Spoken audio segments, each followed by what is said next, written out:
Hello আমার দুষ্টু মিষ্ট বন্ধুরা, কেমন আছো তোমরা? আশা করি তোমরা সবাই অনেক ভালো আছো। আমি তোমাদের সুজাতা আপু। আবারও চলে আসলাম নতুন একটি গল্প নিয়ে। আশা করি আজকের গল্পটি শুনলে তোমাদের হয়ে যাবে। তাই গল্পটি শোনার আগে অবশ্যই হেডফোন ব্যবহার করো। বিয়ে হয়েছে আমার 5 বছর হয়েছে। আমার স্বামী দেখতে শুনতে অনেক হ্যান্ডসাম হলেও সে ভিতরে ভিতরে অনেক দুর্বল। আর তাই আমাদের বিয়ের 5 বছর হওয়ার পরেও আমাদের কোনো সন্তান হচ্ছিল না। তাই আমি চিন্তা করলাম আমার সন্তান প্রয়োজন। ভাবলাম আমার স্বামী তো পারে না, তাই আমার বাচ্চা হয় না। এখন আমি কি করি? মনে মনে চিন্তা করতে লাগলাম। অনেক ডাক্তারও দেখিয়েছিলাম, কিন্তু কোনো কাজ হচ্ছিল না। হঠাৎ আমার মাথার ভিতরে একটা আইডিয়া এলো। ভাবলাম আমার স্বামীর যে সমস্যা, আমার স্বামীকে দিয়ে মনে হয় আর আমি সন্তানের মা হতে পারবো না। তাই আমাকে মা হতে হলে বিকল্প কিছু করতে হবে। যে করেই হোক আমাকে মা হতে হবে। সন্তান ছাড়া আমার কোল যেন কালি কালি লাগে।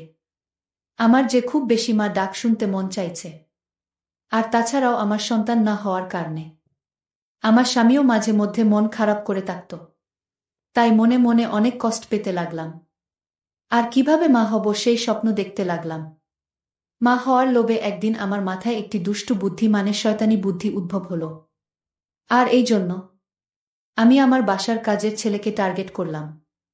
আমার বাসার কাজে ছেলে দেখতে কালো, অনেক উঁচা, প্রায় 6 ফুট, অনেকটা নিগ্রোদের মতো, একটু বোকা টাইপের, খুব সহজ সরল, সন্তান না হওয়ার দুঃখে তার এই সরলতার সুযোগ নিয়ে তার সাথে প্রেমের অভিনয় শুরু করি।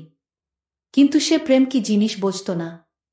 পড়ালেখাও নাই, একটু বোকা টাইপের আর কি। কিন্তু বোকা হলে কি হবে?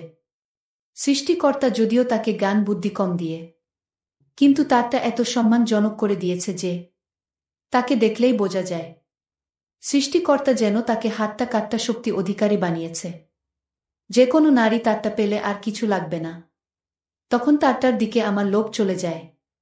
তারপর একদিন আমি তাকে আমার এখানে ডেকে আনলাম। কি বলবো বন্ধুরা, সে বোকা হলেও সে যখন আমার সাথে করছিল, তখন আমার কাছে মনে হলো সারা পৃথিবীর যত সুখ আছে তার চাইতেও বেশি সুখ সে আমায় দিয়েছিল। কিন্তু তার কিছুক্ষণ পরেই আমার সাথে ঘটে গেল এক অদ্ভুত ঘটনা, যা শুনলে বন্ধুরা তোমাদের মনের ভিতরে টনক নড়ে যাবে। বন্ধুরা, গল্পটি অনেক ইন্টারেস্টিং হতে চলেছে। পুরো গল্পটি না শুনলে হয়তো তোমরা কিছুই বুঝতে পারবে না। তাই তোমাদেরকে অনুরোধ করব পুরো গল্পটি শোনার জন্য। আর তোমাদের প্রতি আমার ছোট্ট একটা রিকোয়েস্ট বন্ধুরা, তোমাদের যদি আমার গল্প ভালো লাগে তাহলে আমার ভিডিওতে একটি লাইক দিয়ে আমার চ্যানেলটিকে সাবস্ক্রাইব করে আমাকে সাপোর্ট করবা। বন্ধুরা, আমার নাম সুজাতা, আমার স্বামীর নাম সৌরভ। আমরা বাস করি কলকাতার একটি শহরে। আমার স্বামীর সাথে দীর্ঘ 3 বছর প্রেম করার পর ভালোবেসে আমি আমার স্বামীকে বিয়ে করেছি। বিয়ের পর থেকে আমাদের খুব ভালোই চলছিল। আমাদের বিয়ের প্রায় 5 বছর হয়ে গেছে। আর এদিকে আমার স্বামী ব্যবসা করত। ব্যবসার কাজে সারাদিন বাহিরে থাকত, কিন্তু রাত হলেই তিনি বাড়িতে আসতেন। বাড়িতে এসে আমার সাথে অনেকক্ষণ মজা করতেন, আনন্দ করতেন, এবং আমরা অনেক সময় প্রায় অর্ধেক রাত ধরে বসে বসে গল্প করতাম। খুব ভালো চলছিল আমাদের দিন। কিন্তু আমাদের মনে একটাই কষ্ট, আমাদের কোনো সন্তান নেই। একটি সন্তানের জন্য আমরা স্বামী স্ত্রী দীর্ঘদিন ধরে অনেকভাবে চেষ্টা করে যাচ্ছি, কিন্তু কোনো কাজ হচ্ছিল না। এভাবেই চলতে লাগলো আমাদের দিন। আমাদের বাসায় একটি কাজের মেয়ে ছিল। সে মেয়েটি দীর্ঘদিন ধরে আমাদের বাসায় কাজ করে আসছিল। হঠাৎ জানি তার কি হয়ে গেল। তার মনে হয় দেশের বাড়িতে অর্থাৎ গ্রামের বাড়িতে তার বিয়ে ঠিক হয়ে গেল। সে আমাদের এখান থেকে চাকরি ছেড়ে চলে গেল। এমতাবস্থায় আমরা অনেক সংকটে পড়লাম, অর্থাৎ বাসার কাজ আরও বিভিন্ন ধরনের কাজ আছে যেগুলো আমার একার দ্বারা করা সম্ভব হচ্ছিল না। আমার স্বামী আমার দুঃখ কষ্ট খুব ভালোভাবে অনুধাবন করতে পেরেছিল। তাই তিনি সিদ্ধান্ত নিল আরেকটা কাজের মেয়ে প্রয়োজন। আমি এবং আমার স্বামী মিলে খুব জরুরিভাবে একটা কাজের মেয়ে খুঁজছিলাম, কিন্তু কোথাও বিশ্বস্ত কোনো কাজের মেয়ে পাচ্ছিলাম না। আমাদের আত্মীয়দের মধ্যে খোঁজ লাগাতে শুরু করলাম যে একটা জরুরি ভিত্তিতে কাজের মেয়ে প্রয়োজন। কিন্তু দুর্ভাগ্যবশত কাজের মেয়ের পরিবর্তে খুঁজে পেলাম কাজের ছেলে। খুব বিশ্বস্ত সোর্স থেকে একজন কাজের ছেলের সন্তান পেলাম। তারপর আমি এবং আমার স্বামী মিলে সিদ্ধান্ত নিলাম, সমস্যা নাই, আমাদের কাজের ছেলে হলেও চলবে। অর্থাৎ আমাদের বাসার এবং অন্যান্য যাবতীয় কাজ চললেই হলো। তারপর আমরা আমাদের আত্মীয়কে বললাম, আপনাদের কাজের ছেলেটাকে আমাদের এখানে পাঠিয়ে দেন, আমরা তাকে উপযুক্ত বেতন দিয়ে দিব। তারপর আমার আত্মীয় ওই কাজের ছেলেটাকে আমাদের বাসায় পাঠিয়ে দিলা। যখন ওই কাজের ছেলে আমাদের বাসায় প্রবেশ করল, কাজের ছেলেকে দেখে আমি অবাক হয়ে গেলাম। এত উচ্চতা সম্পন্ন লোক, আর সুটাম দেহের অধিকারী লোক হয়তো আমি জীবনে আর কখনো দেখিনি। একেবারে কালো কিটকিটে, দেখতে একবারে নিগ্রোদের মতো দেখা যায়। প্রথম দিন যখন আমি ওই কালো ছেলেটাকে, মানে নিগ্রোদের মতো দেখা যায়, যে ছেলেটাকে দেখলাম, দেখেই তো আমি পুরো টাস্কি খেয়ে গেলাম। ওমা, কি দেখলাম আমি! আর সবচেয়ে বড় কথা হলো, ওই কাজের ছেলেটা আমাদের বাসায় লুঙ্গি পরে এসেছিল, আর তাতেই তার সব কিছু খুব ভালোভাবে অনুভব করা যাচ্ছিল। যার ফলে প্রথম দিনেই আমি তার লোভে পড়ে গেলাম এবং মনে মনে ভাবলাম, তার মাধ্যমেই কেবলমাত্র আমার মা হওয়া সম্ভব। সেই কেবল আমাকে পরিপূর্ণ সুখ দিতে পারবে। আমি তো তাকে আমাদের বাসায় পেয়ে আমি খুব খুশি। আর আমার স্বামী আমার মনের অবস্থাটা তখন বুঝতেই পারল না। আমি তার সাথেই স্বাভাবিকভাবে অভিনয় করতে শুরু করলাম। ওই কাজের ছেলেটা প্রথম দিন এসেই আমাদের বাসায় কাজ শুরু করে দিল। সে মূলত একটু বোকা টাইপের ছিল, সহজ সরল ছিল, মানে তেমন বেশি কথা জানত না, লেখাপড়া ছিল না, মানে এক কথায় সে অবুঝ শিশুদের মতো ছিল। যদিও সে দেখতে অনেকটা বেড়ার মতো বেড়া দেখা যেত, কিন্তু তার বুদ্ধিশুদ্ধি ছিল একেবারেই কম। সে সারাদিন কাজ করত, আর কাজের নেশায় থাকত, আর সময় মতো শুধু খাবার খেতে। এভাবে সে আমাদের বাসায় নিয়মিত কাজ করতে থাকত। আর আমি ওই কাজের ছেলেটাকে লুকিয়ে লুকিয়ে দেখতাম। দেখতাম ও মা কি যে আছে তার মধ্যে। যদি একবার পেতাম, তাহলে না জানি কত ভালো লাগত। কিন্তু ওই ছেলেটাকে কিভাবে আমি বলি? ওই ছেলেটা যে একেবারেই ব্যাককল এবং কিচ্ছু বুঝে না। মনে মনে ভাবলাম তার সাথে প্রথমেই অভিনয় শুরু করি, তারপর ভিন্ন কিছু। আমাদের বাসায় যে কাজের ছেলেটা ছিল, সেই ছেলেটার নাম ছিল কালো মানিক। অর্থাৎ সে ছোটবেলা থেকেই খুব কালো ছিল বিদায় সবাই তাকে কালো মানিক বলে ডাকত। এবং তার মা বাবা নাকি শখ করে তার নাম রেখেছিল কালো মানিক। এভাবে কালো মানিক আমাদের বাসায় কাজ করত। আর সে যখন কাজ করত, তখন লুঙ্গি পরেই কাজ করত। সে নাকি প্যান্ট বা অন্য জামা পরতে জানে না। একেবারেই বোকা টাইপের লোক ছিল। ওই কালো মানিক যখন আমাদের বাসায় কাজ করত, তখন তার দিকে আমি প্রায় প্রায় চেয়ে দেখতাম। আমি তো তার চেহারা দেখতাম না, তার অন্য কিছু দেখতাম। দেখতাম যে সৃষ্টিকর্তা যদিও তাকে কোনো বুদ্ধি জ্ঞান দেয় নাই, কিন্তু তাকে একটা জিনিস দিয়ে দিয়েছেন, যে জিনিসটা আমার কাছে খুবই দামি। সেটা দেখলেই আমার ভিতরটা চম্বন করতে থাকে। সেটা দূর থেকে দেখলেই আমার অবস্থা আরো খারাপ হতে থাকে। আমি আরো বেশি তার প্রতি লোভে পড়ে যাই। এইভাবে কিছুদিন চলার পর আমার স্বামী একদিন ব্যবসায়ের কাজে 1 সপ্তাহের জন্য বিদেশ চলে গেলেন। আমি মনে মনে ভাবলাম, এই তো পেলাম সুবর্ণ সুযোগ। এই সুযোগে হয়তো আমি আমার উদ্দেশ্য সফল করতে পারব। আমার স্বামী বিদেশ চলে যাওয়ার প্রথম দিন আমি আমার বাসার ওই কাজের ছেলেটাকে ডাক দিয়ে বললাম, এই কালো মানিক, এদিকে আসো। তারপর ওই কাজের ছেলে আমার ডাক শুনে আসলো। আসার পরে আমি তাকে বললাম, এই যে কালো মানিক, আমাদের বাসার ফ্যানের মনে হয় কোথাও কোনো সমস্যা হয়ে গেছে। এই নাও, এই চেয়ারটার উপরে তুমি ওঠো। উঠে তারপর দেখো তো ফ্যানের কোথাও কোনো তারতার ছিঁড়ে গেছে কিনা। তারপর কালো মানিক আমার কথায় চেয়ারের উপরে উঠল, আর আমি কোনো কিছু ছল ধরে বসে গেলাম। আর এদিকে কালো মানিকের পরনে তখন লুঙ্গি পরা ছিল। আমি বসে যেয়ে তার নিচে উকি দেখেই আমার চোখ কপালে উঠে গেল। তার এইটা দেখে সকাল থেকে আমি ভাবতে লাগলাম, আর সারাদিনই যেন তার দৃশ্যটা আমার চোখে বারবার ভাসতে লাগল। আর মনে মনে তার প্রতি আমার একটা বিরাট লোভ জাগল। ভাবলাম আজকে কালো মানিককে দিয়ে যেভাবেই হোক আমার উদ্দেশ্য সফল করব।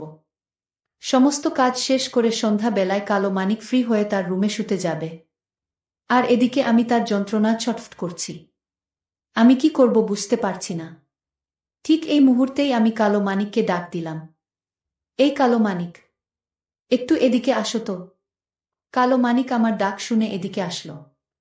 কালো মানিক আমার পাশে এসে বসতেই আমি বললাম, কালো মানিক, সকাল থেকে আমার মাথাটা খুব ব্যথা করছে। এই নাও, এই মলমটা তুমি আমার মাথায় লাগিয়ে দাও। আর আমাকে একটু মেসেজ করে দাও, তাহলে হয়তো ব্যথাটা কমে যাবে। কালো মানিক ছেলেটা ছিল সহজ সরল। সে ছিল বোকা টাইপের। আমি বলতেই সে আমার মাথায় মলম দেওয়া শুরু করল এবং আমাকে বিভিন্ন স্টাইলে মেসেজ দেওয়া শুরু করল। মানে সে এতই বোকা যে সে আমাকে কোনো প্রকার হেজিটেশনও করল না। সে এরকম ধরনের লোক, তাকে যেভাবেই কাজে লাগানো যায়। সত্য বলতে আমার বাসায় এরকম একটা কাজের লোক পেয়ে আমি সত্যিকার অর্থেই অনেক খুশি। এইভাবে কালো মানিক মেসেজ দিতে দিতে আমি থাকি ভিন্নভাবে উপস্থাপন করার চেষ্টা করলাম।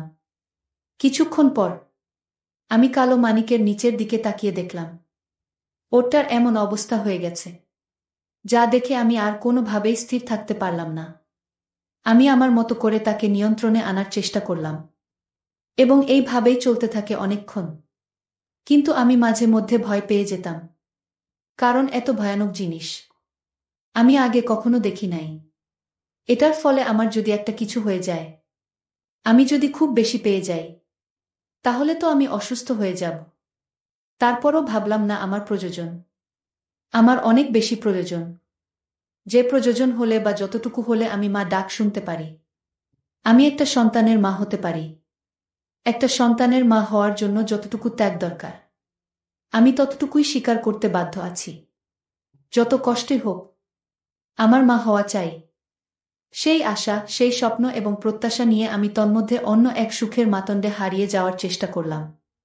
কিন্তু যখন আমি বেশি কিছু হবে হবে বলে ভাবলাম, ঠিক তখনই আমার অবস্থা এত খারাপ হয়ে গেল যে যা তোমাদের ভাষায় প্রকাশ করতে পারবো না।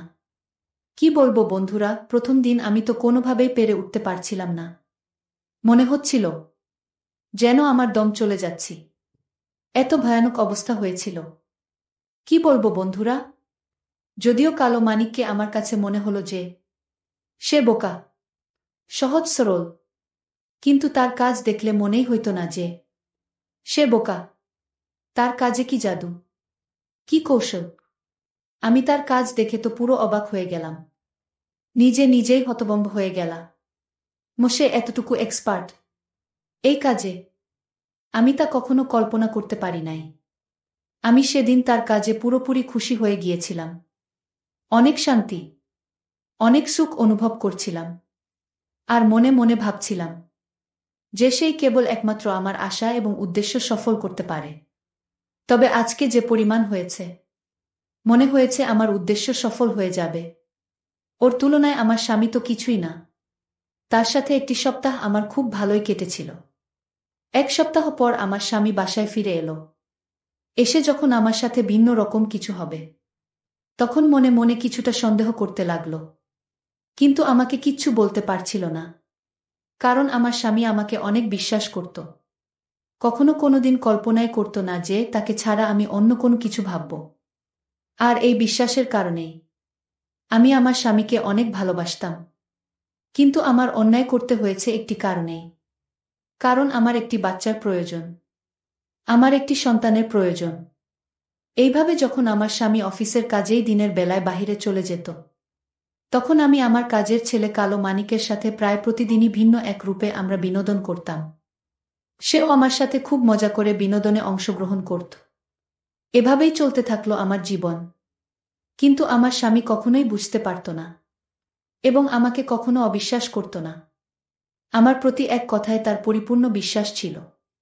এইভাবে যেতে যেতে যখন প্রায় 2 থেকে 3 মাস হয়ে গেল, তখন আমি বুঝতে পারলাম যে আমার পরিবারে নতুন কেউ আসছে। তার মানে আমি মা হতে চলেছি। এই খবরটা আমি আমার স্বামীকে দেওয়ার পর আমার স্বামী খুশিতে আত্মহারা হয়ে গেল। এবং সে নিজেকে খুব ভাগ্যবান মনে করল। কারণ দীর্ঘ 6 বছর পর আমরা আমাদের সন্তানের মুখ দেখতে পেতে যাচ্ছি। আমাদের ঘর আলোকিত করে আমাদের সন্তান পৃথিবীর মুখ দেখবে। এজন্য আমার স্বামীও অনেক খুশি। কিন্তু আমার স্বামী তো জানে না কার কারণে এই সন্তান পৃথিবীর মুখ দেখবে। যেই লোকটির কারণে আমি আমার মাতৃত্বের স্বাদ গ্রহণ করতে পেরেছিলাম, তারপর থেকেই সেই লোকটির প্রতি আমার ভক্তি শ্রদ্ধা হাজারো গুণ বেড়ে গেল। যে লোকটি আমাকে মা ডাক শোনাতে সাহায্য করেছিল, যার অবদান সবচেয়ে বেশি, এরপর থেকেই আমার মনে, আমার হৃদয়ের সব জায়গায় তার নাম। শুধু শুধু মানুষকে দেখানোর জন্য স্বামীর সংসার করি, আর ভেতরে ভেতরে সবকিছুই ভিন্ন রকম।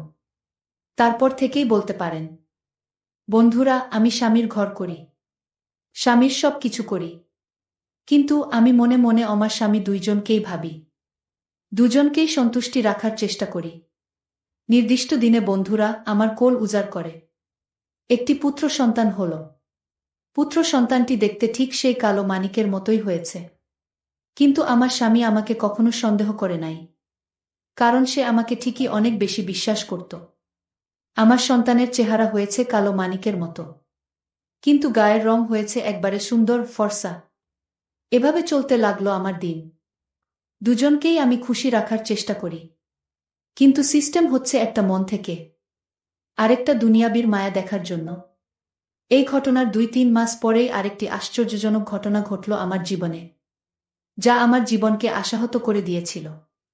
ঘটনাটি হলো বন্ধুরা, আমার বাসার সেই কালো মানিককে আমি একদিন বাজার করতে পাঠিয়েছিলাম, কিন্তু রাস্তায় হঠাৎ করেই একটা মোটরসাইকেল এসে সজোরে ধাক্কা মারে, যার ফলে কালো মানিক সাথে সাথে সেখানেই মৃত্যুবরণ করে।